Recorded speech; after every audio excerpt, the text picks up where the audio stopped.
ಒಡೆಯಲಾ 2 ಇದು 2020ರಲ್ಲಿ ರಿಲೀಸ್ ಆದಂತಹ ಹಾರರ್ ಮೂವಿಯಾಗಿದೆ.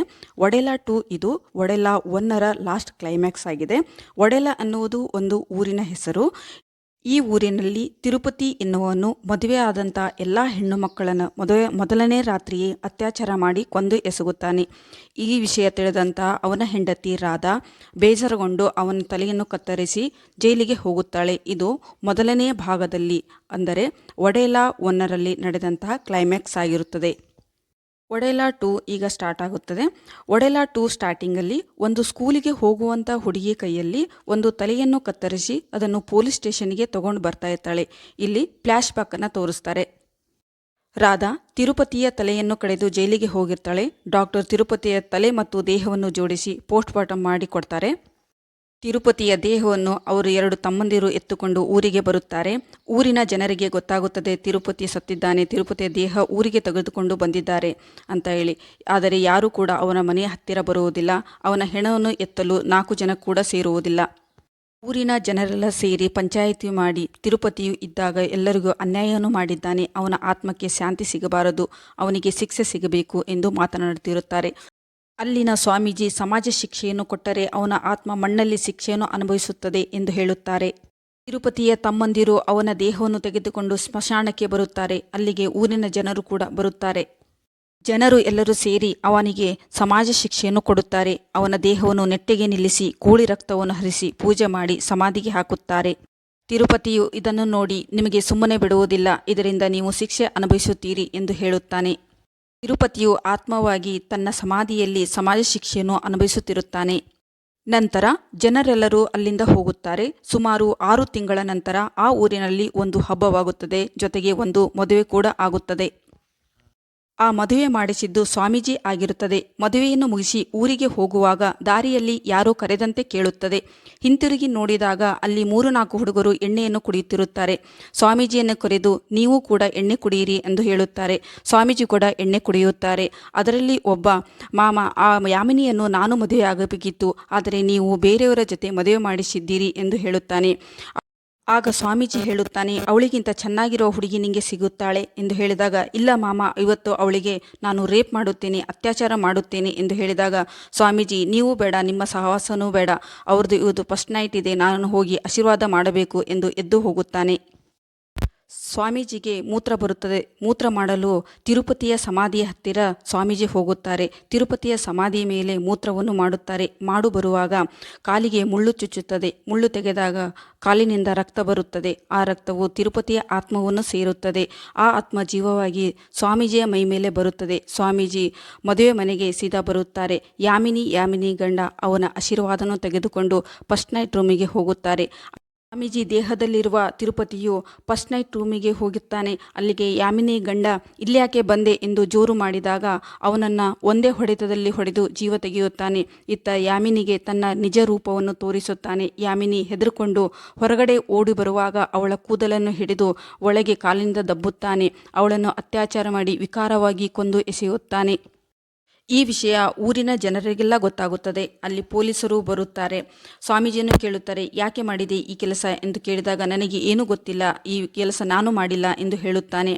ಆಗ ಅವನನ್ನು ಪೊಲೀಸ್ ಸ್ಟೇಷನ್ಗೆ ಕರ್ಕೊಂಡು ಹೋಗಿ ಹೇಳು, ಈ ಕೆಲಸ ಯಾರು ಮಾಡಿದ್ದು ಎಂದು ಅವನನ್ನು ಹೊಡೆಯುತ್ತಾರೆ. ಆಗ ಅವನು ಫ್ಲ್ಯಾಶ್ ಬ್ಯಾಕ್ ಒಂದ್ಸಲ ನೆನಪು ಮಾಡಿಕೊಂಡು, ನಮ್ಮ ಊರಿನ ಹುಡುಗರು ಇವತ್ತು ಅವಳನ್ನು ರೇಪ್ ಮಾಡುತ್ತೇನೆ ಎಂದು ಹೇಳಿದ್ದರು ಅಂತ ಹೇಳುತ್ತಾನೆ. ಆ ಹುಡುಗರನ್ನೆಲ್ಲ ಕರ್ಕೊಂಡ್ಬಂದು ಲಾಠಿ ಚಾರ್ಜ್ ಮಾಡುತ್ತಾರೆ. ಅವರು ಹೇಳುತ್ತಾರೆ, ನಾವು ಹೇಳಿದ್ದು ನಿಜ, ಆದರೆ ಈ ಕೆಲಸ ನಾವು ಮಾಡಿಲ್ಲ ಎಂದು ಹೇಳುತ್ತಾರೆ. ಆ ಊರಿನಲ್ಲಿ ಒಂದು ಮಸೀದಿ ಇರುತ್ತದೆ. ಆ ಮಸೀದಿಗೆ ಒಬ್ಬ ತನ್ನ ಮಗಳನ್ನು ಕರೆದುಕೊಂಡು ಹುಷಾರಿಲ್ಲ ಎಂದು ಬರ್ತಾನೆ. ಅಲ್ಲಾ ಬಕ್ಷಿ ಅವಳನ್ನು ನೋಡಿಬಿಟ್ಟು, ಯಾವುದೇ ಥರ ಸಮಸ್ಯೆ ಇಲ್ಲ, ಒಂದು ಕೋಳಿಯನ್ನು ಬಲಿ ಕೊಡಬೇಕು ಯಾರೂ ಇಲ್ಲದ ಜಾಗದಲ್ಲಿ ಎಂದು ಹೇಳುತ್ತಾನೆ. ಅವರು ಅದೇ ಥರ ಒಂದು ಕೋಳಿಯನ್ನು ಬಲಿ ಕೊಟ್ಟು ಬರುತ್ತಾರೆ.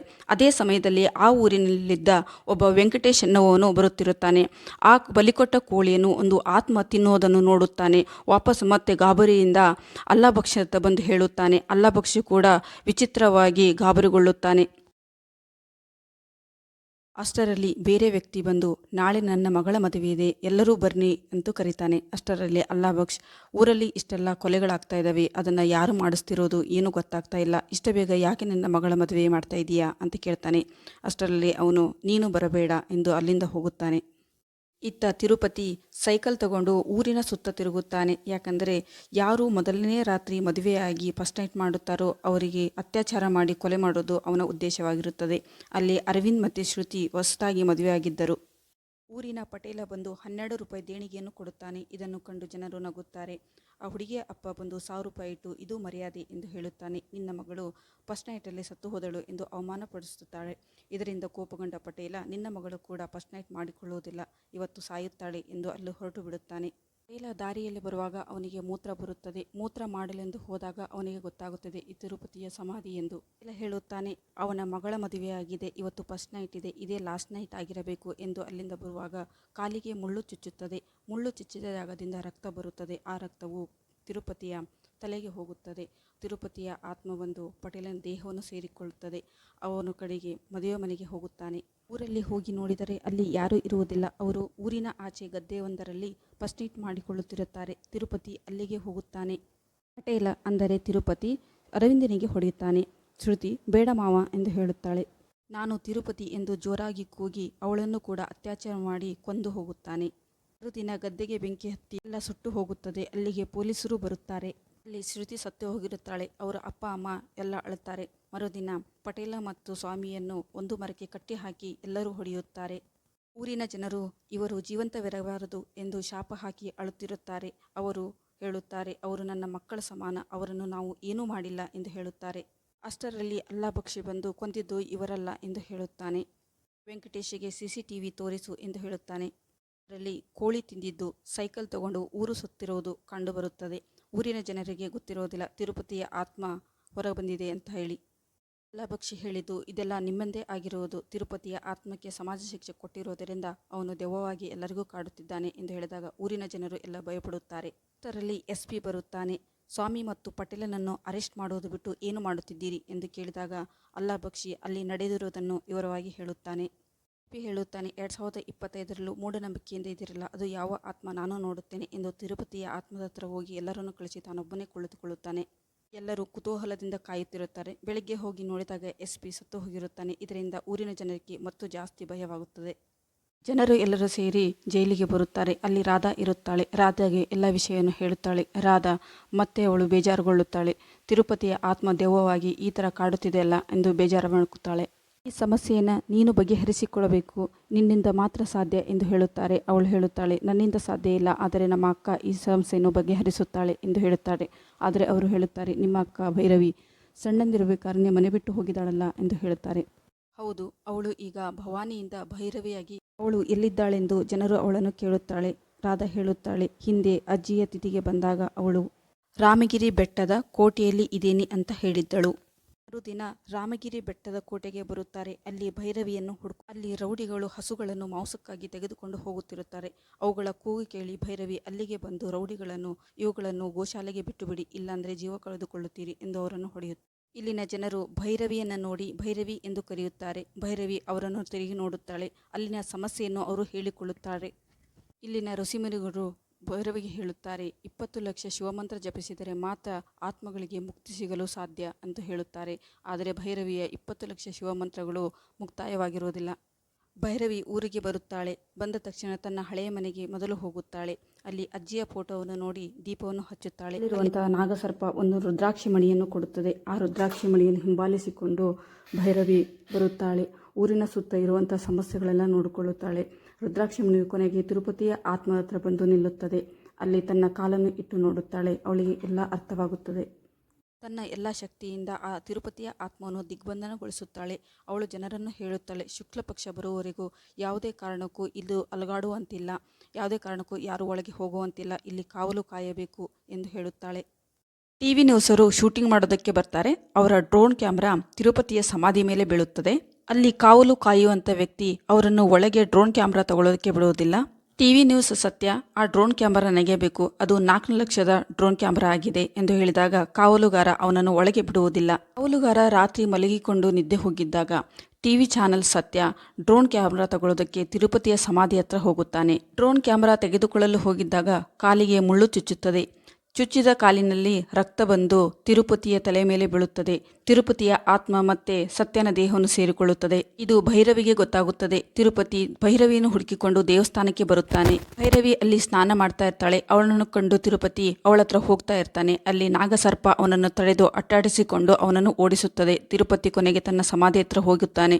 ಅಲ್ಲಿಗೆ ಭೈರವಿ ಕೂಡ ಬರುತ್ತಾಳೆ. ಅವಳನ್ನು ನೋಡಿ ನಾಗಸಾಧು ಎಂದು, ಇದು ನನ್ನ ಊರು, ಇಲ್ಲಿ ನಿಮ್ಮದು ಏನು ನಡೆಯುವುದಿಲ್ಲ ಎಂದು ಹೇಳುತ್ತಾನೆ. ತಿರುಪತಿ ಮತ್ತು ಭೈರವಿ ನಡುವೆ ಮಾತುಗಳು ನಡೆಯುತ್ತವೆ. ತಿರುಪತಿಗೆ ಭೈರವಿಯ ಎದುರು ನಿಲ್ಲುವ ಶಕ್ತಿ ಇರುವುದಿಲ್ಲ. ಯಾಕೆಂದರೆ ಭೈರವಿಗೆ ಶಿವನ ಆಶೀರ್ವಾದ ಇರುತ್ತದೆ.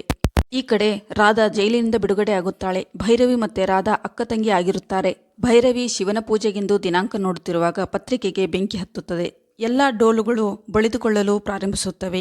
ಎಲ್ಲರೂ ಸೇರಿ ತಿರುಪತಿಯ ಸಮಾಧಿ ಹತ್ರ ಬರುತ್ತಾರೆ. ತಿರುಪತಿಯು ದೊಡ್ಡ ಬಿರುಗಾಳಿಯಾಗಿ ಮಾತನಾಡುತ್ತಿರುತ್ತಾನೆ. ತಿರುಪತಿ ಸತ್ಯದ ದೇಹವನ್ನು ಧರಿಸಿ ವಾಮಾಚಾರ ಕಲಿತು ಪಂಚಭೂತಗಳ ಶಕ್ತಿಯನ್ನು ಪಡೆದುಕೊಂಡಿರುತ್ತಾನೆ.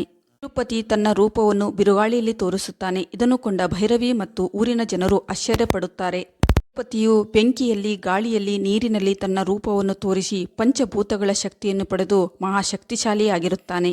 ಈ ಊರನ್ನು ಸ್ಮಶಾನ ಮಾಡುತ್ತೇನೆ ಅಂತ ಹೇಳಿ ಊರಿನ ಸುತ್ತ ಒಂದು ಗೆರೆ ಎಳೆಯುತ್ತಾನೆ.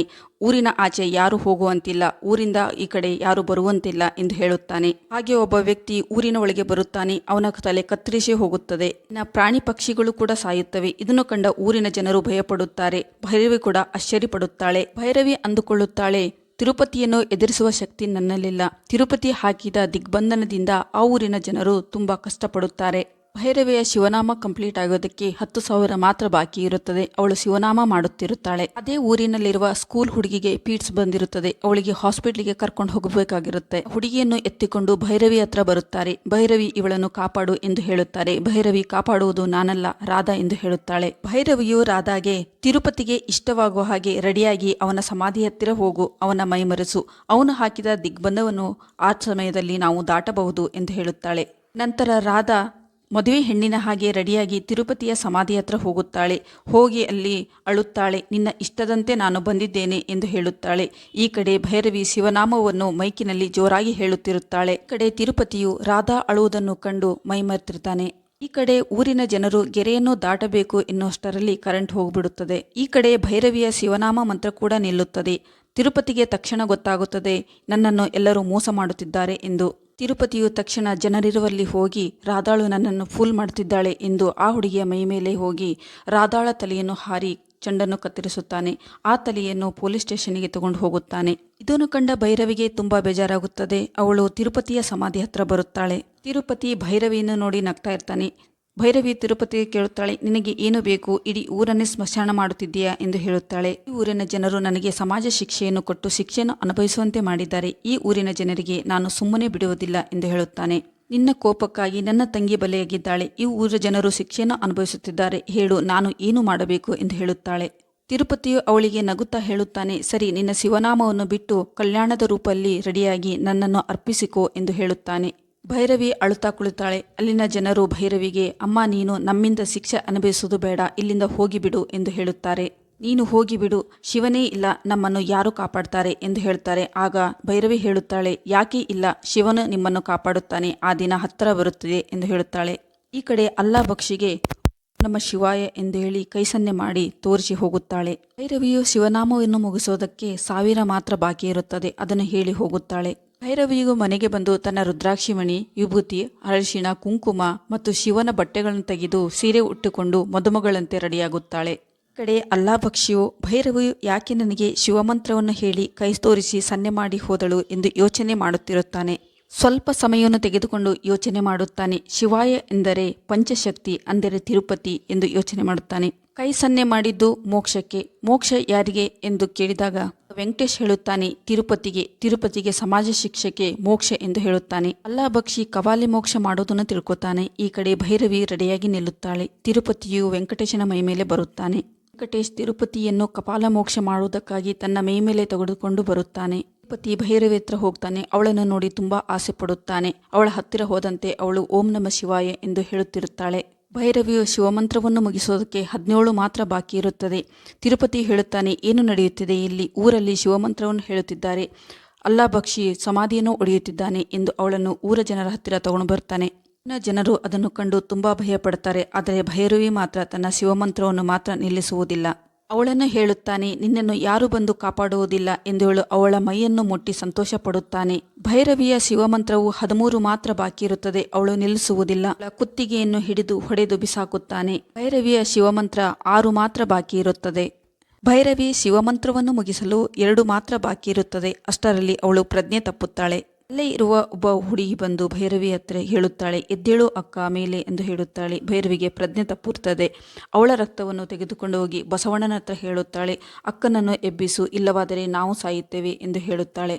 ಬಸವಣ್ಣ ದೈವಶಕ್ತಿಯಾಗಿ ಬಂದು ಭೈರವಿಗೆ ಜೀವಶಕ್ತಿ ತುಂಬುತ್ತಾನೆ. ಇದನ್ನು ಕಂಡ ತಿರುಪತಿಗೆ ತುಂಬ ಕೋಪ ಬರುತ್ತದೆ. ಈ ಊರನ್ನು ನಾನು ಸುಮ್ಮನೆ ಬಿಡುವುದಿಲ್ಲ ಎಂದು ಹೇಳಿ ಎಲ್ಲ ಕ್ಷುದ್ರ ಶಕ್ತಿಗಳು ಸೇರಿಸುತ್ತಿರುತ್ತಾನೆ. ಎಲ್ಲರ ಕಣ್ಣಲ್ಲಿ ರಕ್ತ ಬರುತ್ತಿರುತ್ತದೆ. ಅದೇ ಸಮಯದಲ್ಲಿ ಭೈರವಿಯ ಶಿವಮಂತ್ರವು ಮುಕ್ತಾಯವಾಗುತ್ತದೆ. ಎಲ್ಲ ದೇವಸ್ಥಾನದಲ್ಲಿ ಶಿವನು ಪ್ರತ್ಯಕ್ಷನಾಗುತ್ತಾನೆ. ಎಲ್ಲ ಜನರು ಶಿವನನ್ನು ಕೈ ಮುಗಿಯುತ್ತಾರೆ. ಅವರ ದೇಹದಲ್ಲಿ ಬರುವಂಥ ರಕ್ತ ನಿಲ್ಲುತ್ತದೆ. ಅವರು ನಾರ್ಮಲ್ ಸ್ಟೇಜಿಗೆ ಬರುತ್ತಾರೆ. ಶಿವನು ಭೈರವಿಗೆ ತ್ರಿಶೂಲವನ್ನು ಕೊಡುತ್ತಾನೆ. ಆ ತ್ರಿಶೂಲವನ್ನು ತೆಗೆದುಕೊಂಡು ಭೈರವಿ ತಿರುಪತಿಯ ದೇಹದ ಮೇಲೆ ಪ್ರಹಾರ ಮಾಡುತ್ತಾಳೆ. ತಿರುಪತಿಯ ಆತ್ಮ ವೆಂಕಟೇಶ್ ದೇಹದಿಂದ ಹೊರಬಂದು ಅಲ್ಲೇ ಇರುವ ಬೆಂಕಿಯಲ್ಲಿ ಬಿದ್ದು ಮೋಕ್ಷ ಹೊಂದುತ್ತದೆ. ಈ ಸಮಸ್ಯೆಯನ್ನು ಮುಗಿಸಿ ಭೈರವಿ ಅಲ್ಲಿಂದ ಹೋಗುತ್ತಾಳೆ. ಆದರೆ ಆ ಸೈಕಲ್ ಮತ್ತೆ ಊರಿಗೆ ಬರುವುದನ್ನು ನೋಡಿ ಅಲ್ಲಿನ ಜನರು ಭಯಪಡುತ್ತಾರೆ. ಈ ಭಾಗ ಮುಂದುವರಿಯುತ್ತದೆ ಎಂದು ತೋರಿಸುತ್ತಾರೆ. ಅಂದರೆ ಒಡೆಲಾ 3 ಬರುತ್ತದೆ.